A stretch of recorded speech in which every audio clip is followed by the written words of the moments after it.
gobekirwe igoro y'imyaka 13 na igo abalinse y'imyaka iyo nigo balinse y'amorokerio y'abayibuli. Ancho murigere rwegetaseni kya Ndizi TV nabwo ubwansu bwo musi bonekero gendrete ko bwatie miroberi yonse ne kinga kingia ekerongo kwariga nimeyo muroberi obwo Okomenya Okuya no muroberi ko gokira kere ritwari ya Jumatano go cyakensa ya munene so ikakinsa ibere cya mugoroba ekero to kumirana n'abanyagitari nabo igo abamanyi eryo batosemya mange igoro yo korenda emibere ya itokebo chenu amoroire na mange michano ne menge yera simibere ya mwanyabanto korende nere byekero to go semiwa cinchira cyuwetanga kurwase amaroire yega gusekuru asokonyora emechandega na cinchira tubwenerete kubwatia eryo Okomenya abuya ase obugima bwaito ono mancho muri ene kinga kingiye kerongo kwariga ritwari rero nimbwato mugeni ase studio gaiga ekerontagete mono tuchiko kwanera igoro yoburoire bwesukari guso yubu abanke bamayete na diabetes uriri wesukari no buriri wachandira abantu abanke ane nabantu b'emyaka emenene gorende ritwari rero tuchiko semi wa mange totebiguna oburiri bwesukari na kibogo cya sumubere bwo montoiga ebiyorokera limbiri bi complications inchiri chiechi chigo chiacha nabo naje gotumanya mbindo kibiri omonta bwente gokora eriye tange kurwase okonyora oburere bwesukari nyora sensemo ya Facebook na bakongera otonyora wetra Ndizi TV News Digital na sensemo ya YouTube na bogo otonyora wetra Ndizi TV News ono murobere okore twasore na inche Evelyn Osera keronde tugo kwarigani obe kugusanga na intwegwika omwerio kinga ke kiganda itoko mwali baga omugeni eriye manyekani tumanya kogendera kuiwa mange igoro yoburere biga karibu sana mgeni. Asante sana. Unaweza jitambulisha kwa mtazamaji? Kwa majina naitwa Okomenya. Mimi ni daktari kutoka hospitali ya Nyamira Medical Center ambayo inapatikana kule Nyakoe, barabara ya kwenda Kioge. Ukishuka tu Kioge Junction ni kitu 50 meters on your right. Utaipata hapo hapo. Yeah. Karibu sana kwenye studio zetu. Leo nataka kuna hii program tunaitwa Okomenya Okuya.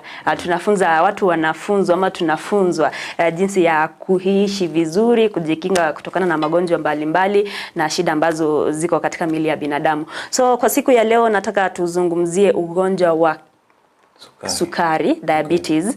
Kwa Gusii tunaita sukari, urere we sukari.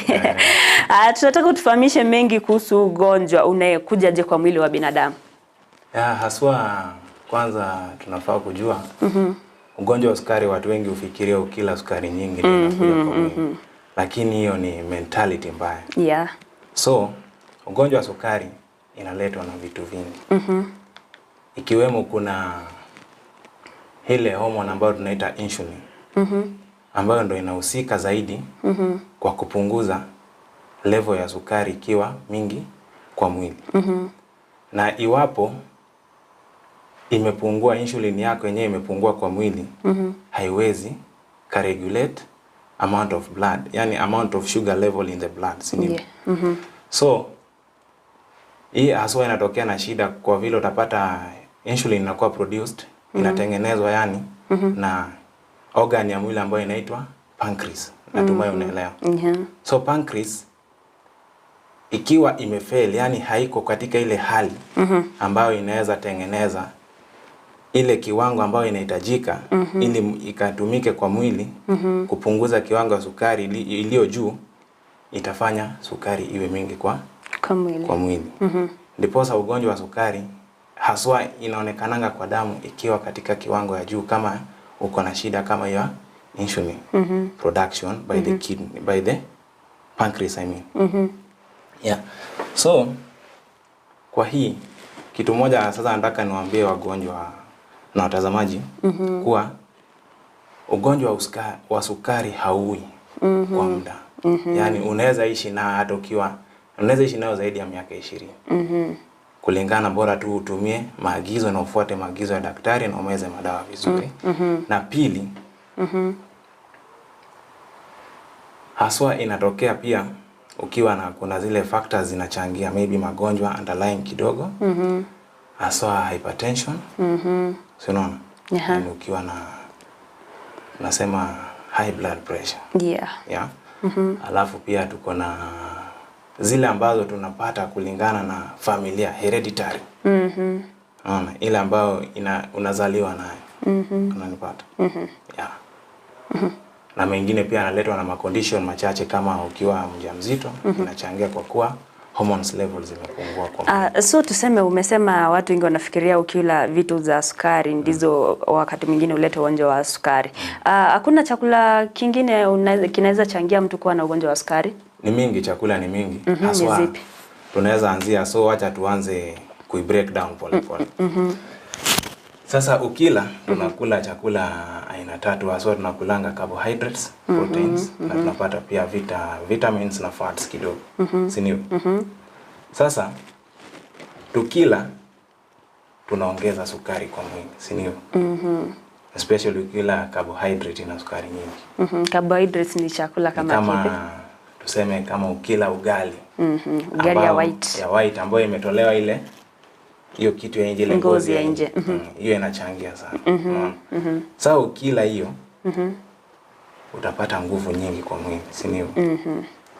Na mwili inafaa iproduce ile hormone ambayo nilikwambia inaitwa insulin. I work against your high concentration of glucose in the body, in the blood, especially inakuwa in the bloodstream before sasa ingia kwa cells zetu ndio zitumike into energy.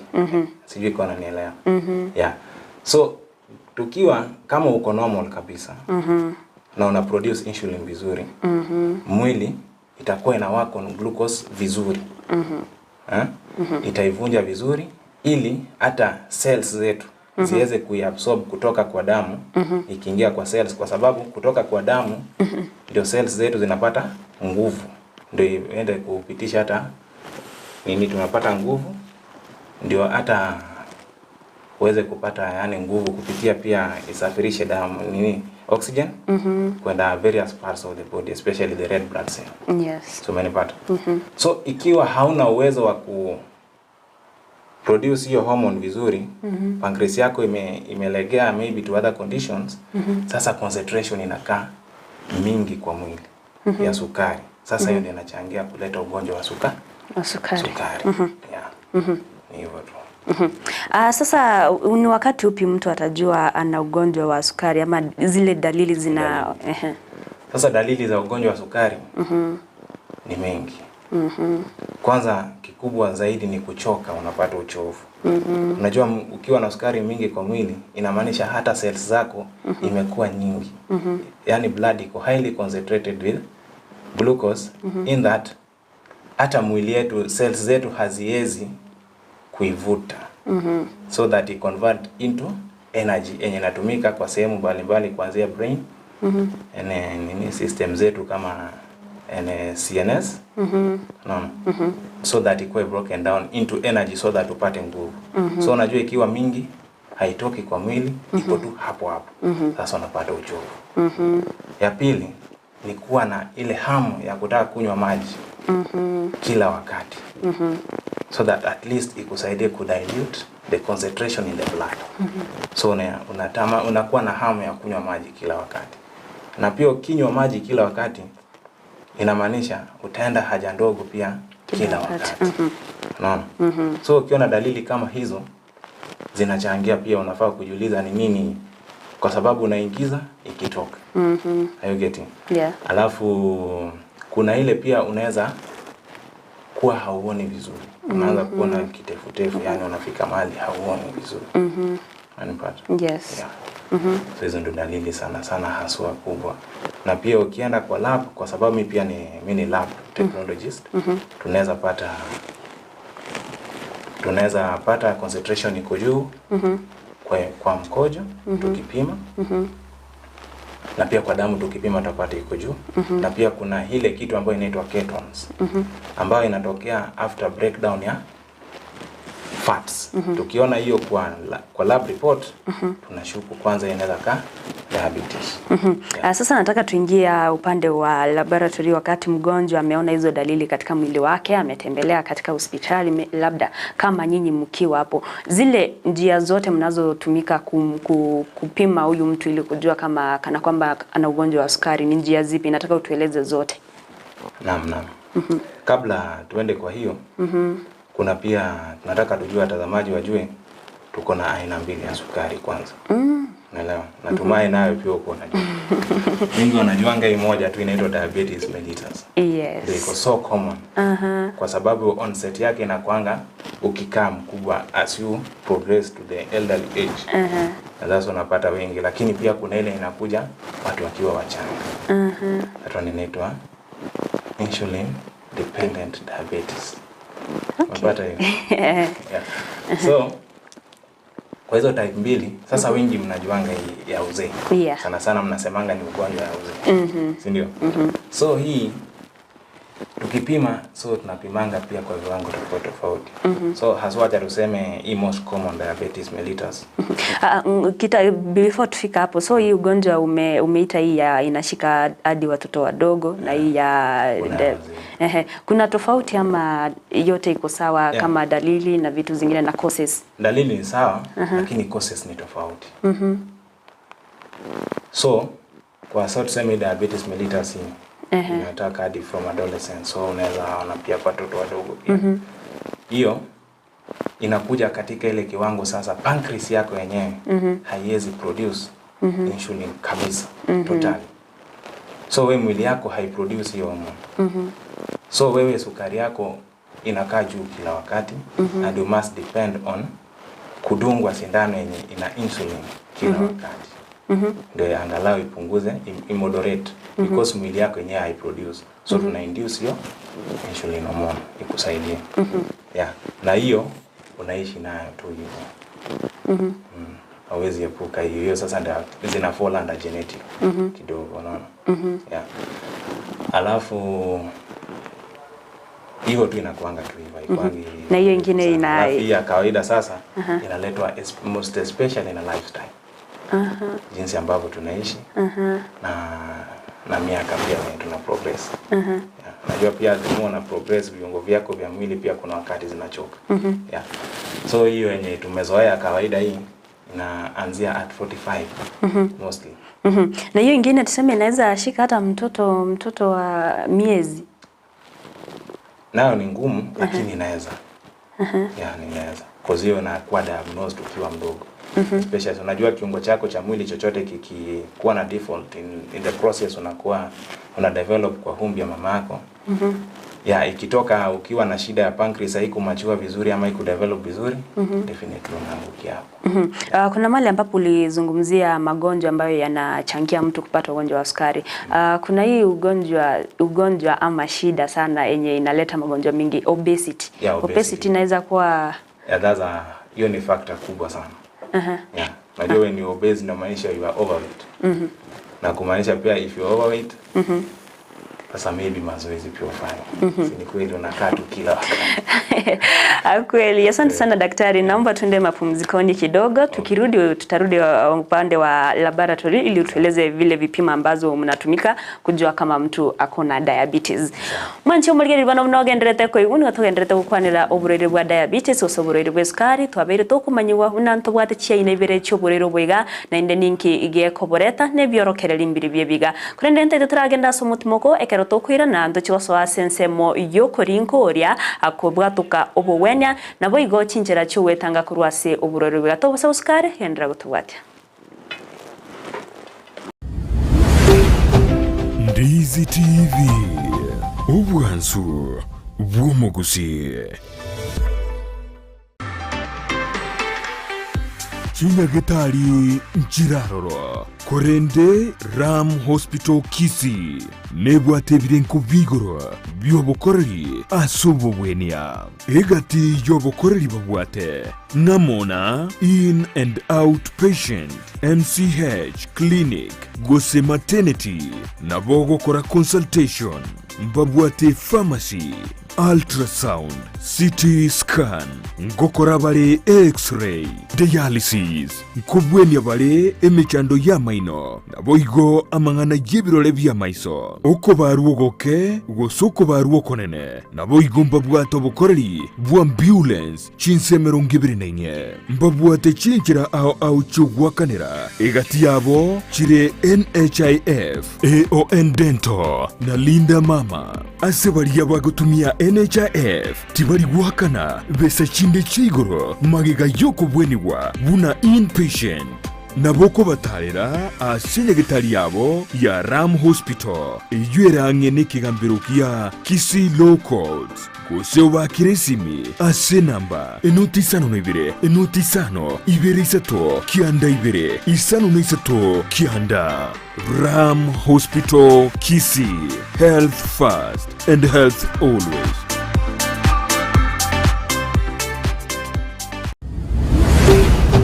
Ndizi TV ubwansu bw'omugusi.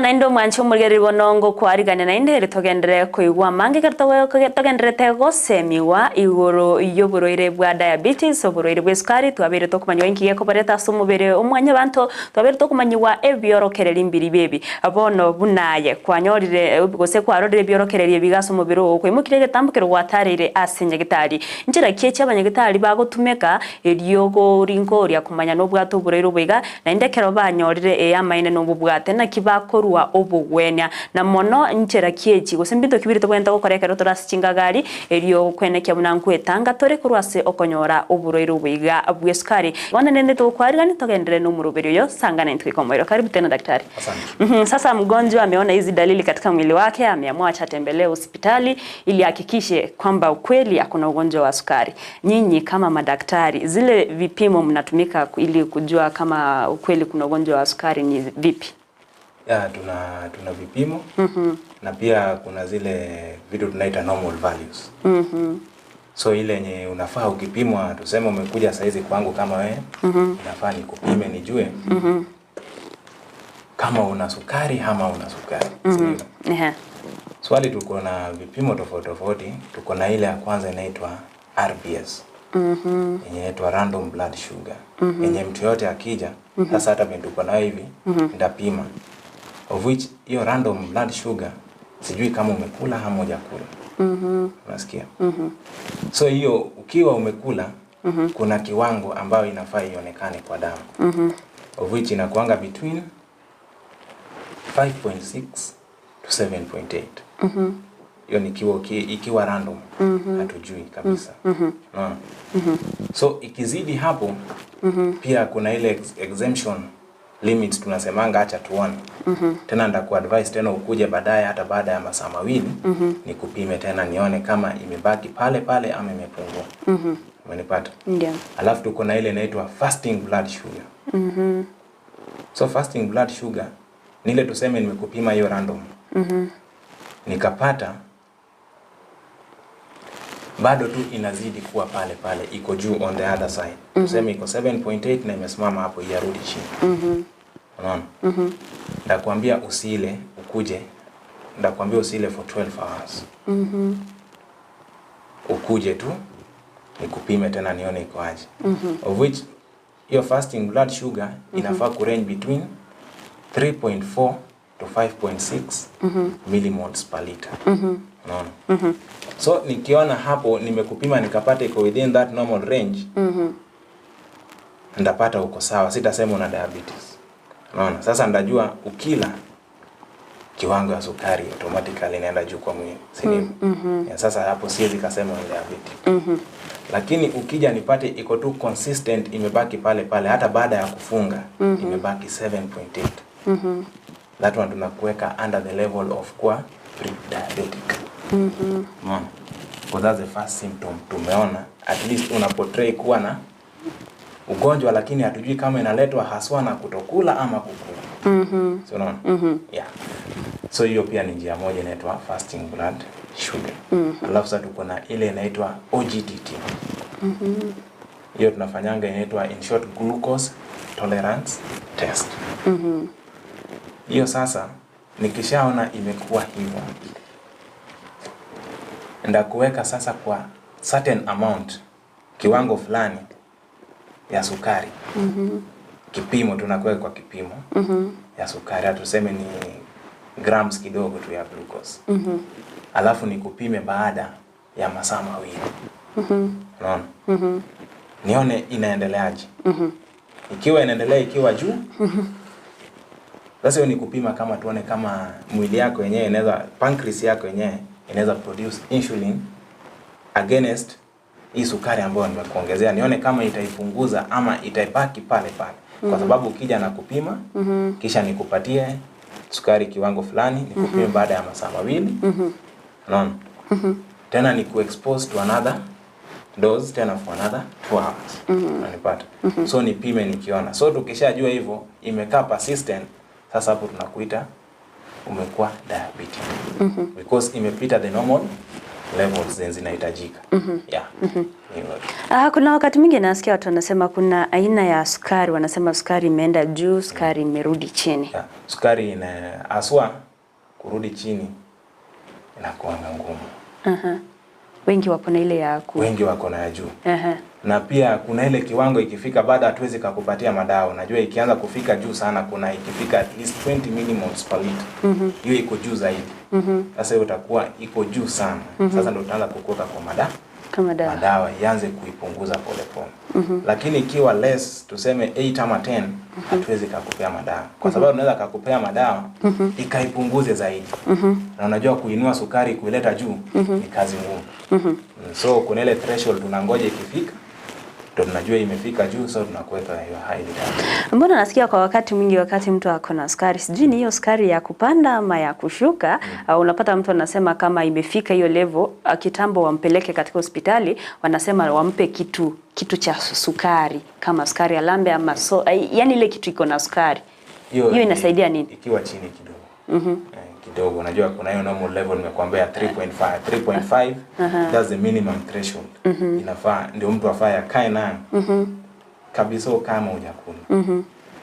So hiyo kama iko chini kabisa, na pia ni assumption nzuri watu hutumianga, kwa sababu unapata mtu sasa anaanza kugasp. Unapata yani hana nguvu, hapo tu anang'ang'ana huku na kule. So ukimpa glucose kidogo alambe, tuna assume na venye wana assuming inasaidia, na ni kweli inasaidia. Kwa hivyo ni first aid mzuri. Naona hata nikiwa pale hospitalini nasikianga tumempatia kitu amelamba, ndio tumemleta huko. So hiyo ni njia pia ya kumanage ikiwa chini. Sasa tuingie upande wa matibabu. Sasa matibabu ya kuna madawa wanapewa ya kumeza. Na especially sana nilikwambia ile ya type 1 ile hiyo diabetes insipidus, ile nayo ni insulin tu unakuwa based on kila wakati kwa maisha yako yote. Sasa kwa matibabu tuna madawa pia ambayo wanapewa.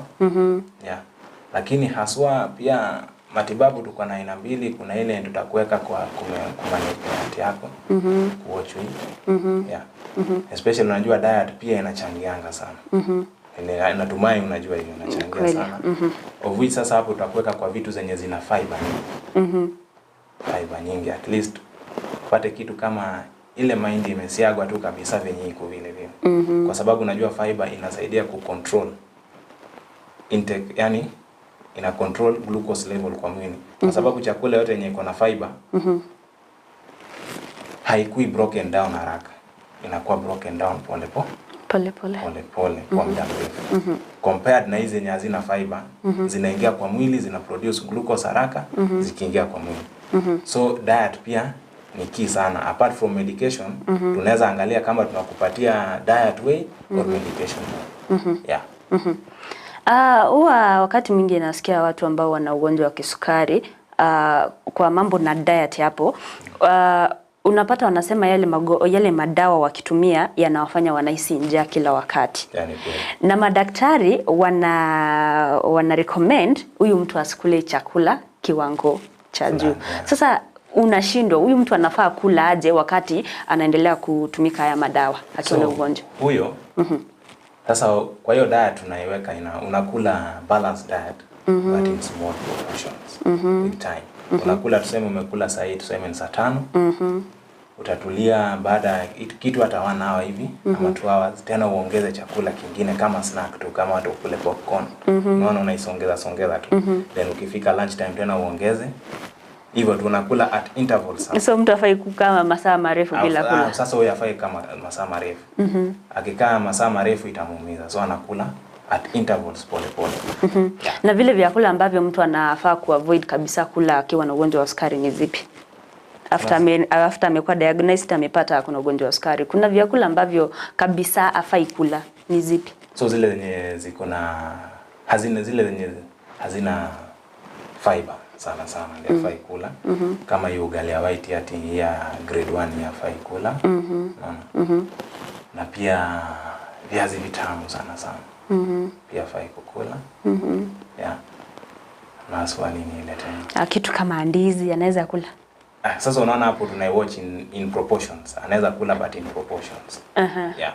Na nyama pia anaweza kula but in proportions. Because nyama pia iko na hidden fat. Of which your hidden fat ikiwekwa kwa mwili inakaa tu pole unapata mtu amenona tu. Hiyo hidden fat for example watu wa nyama choma sana. Na hiyo hidden fat unaona kwa wakati saa zile hauna sukari kabisa kwa mwili inakuwa broken down into glucose. So pia hiyo anafaa kuavoid sana. Yeah. Na kuvuta sigara, vitu kama hizo. Yeah. Sasa hii wakati mtu wako na ugonjwa wa sukari, kuna some of the complications mtu anaweza pata, ni zipi? Yeah, ni mingi. Haswa complication kubwa zaidi kwa watu wenye sukari ni kupona kwa kidonda. Inachukua muda mrefu. Yeah. So hata ukiwa na kidonda kidogo kupona inachukua muda. Hata badala ya kupona inaweza inaendelea tu kuwa kubwa. Yeah, hiyo ni complication kubwa ambayo wako nayo. Na complication kubwa pia nayo sasa maybe unaweza pata pia liver kidogo inaweza kuwa na shida kidogo. Alafu pia kidneys kidogo pia inaweza kuwa na shida. Yeah. So kwa zile frequent urination pia sasa unajua unapatia kidney na kana kazi ngumu. Yeah. Mtu akiwa na sukari inaweza kuwa ina cause frequent headache. Anakuwa anaumwa na kichwa kila wakati, sababu ni yeah. So that's why ulisikia tukianza tuliongelea kitu ya uchovu. Unajua uchovu ni ile inaletwa pia na kugongwa na kichwa. Yeah. Hiyo ni kweli. Sasa tuingie kwa prevention measures, zile vitu ambazo watu wanastahili kufanya ili kujiepusha kutokana na kupata ugonjwa wa sukari. Prevention measures is all about lifestyle change. Ni kubadilisha tu jinsi ambavyo unaishi na vyakula ambavyo unakula pia. So haswa kwa lifestyle measures ni ile sasa exercise. Unafaa kuwa unafanya zaidi. Unaona? So that ukifanya exercise unajua mwili inahitaji nguvu nyingi. So mwili hata ikiproduce unatumika hiyo mwili, hiyo nguvu ukikimbia mwili si unachemka. So hiyo energy inahitajika. So inakusaidia kuivunja inapunguza. Next pia unafaa kuwatch sana on your weight. Unafaa kuwa mkubwa sana, unafaa kuwa mdogo sana. Unafaa kuwa sana. Kwa hivyo unaona ukiwa obese tena inakupeleka pale. So una watch on your weight. Alafu pia kama wewe ni mtu wa kupiga maji, kunywa pombe hivi. Unafaa kuachana nayo kabisa. Na kuvuta sigara pia unafaa kuachana nayo. Na pia ukiwa na hypertension, hiyo blood pressure hiyo. Yes. Pia unafaa kuwa unaimanage kila wakati. Isiende juu sana. Kwa chini ya sekunde 30 nataka uangalie mtazamaji ili umwambie jambo lako la mwisho kuhusu ugonjwa wa diabetes. Watazamaji na wagonjwa wapendwa, ugonjwa wa diabetes ni ugonjwa ambao umekithiri sana nchini Kenya na pia watu wengi wanao. Na kikubwa ni ile ugonjwa wa diabetes haiui jinsi ambavyo wengi wanafikiria inaua. Unaweza ishi nao kwa muda mrefu, bora tu ufuate maagizo ya daktari, nawe pia utumie yale madawa jinsi ambavyo umepewa, na nawe pia ujisaidie vizuri tu. Na pia ukiona una dalili zozote hizo ambazo tumezitaja hapa mbeleni, unaweza kuja katika kliniki yetu pale Amira, tukupime na tukuadvise zaidi jinsi ya kuishi na ugonjwa wa sukari kama utakuwa umepatikana nao. Asante na nimeshukuru sana. Asante sana. Mwanchi umurigere rwano na kwa igure kegima unuburere bwa diabetes twabere tugokwanero buriro bwa sukari twabere to kumanyiwa amanke buna daktari aruro bosemia ekero kwarorire ebiorokerere byasa mubiro tupisa gwisaransa isiko tarere nyagetari tarere klinike irio bego ko linkoriwa nabo igo obe kogo konyo mapema twere teremichando asubugima bwawo wikachinga kinda somurobero bwo komenyo kuyabuna koretwa sore na inche Evelyn Osero nabo kwendera gotonyora sense moya ya Facebook wetera Ndizi TV News Digital, asensemo ya YouTube Ndizi TV News.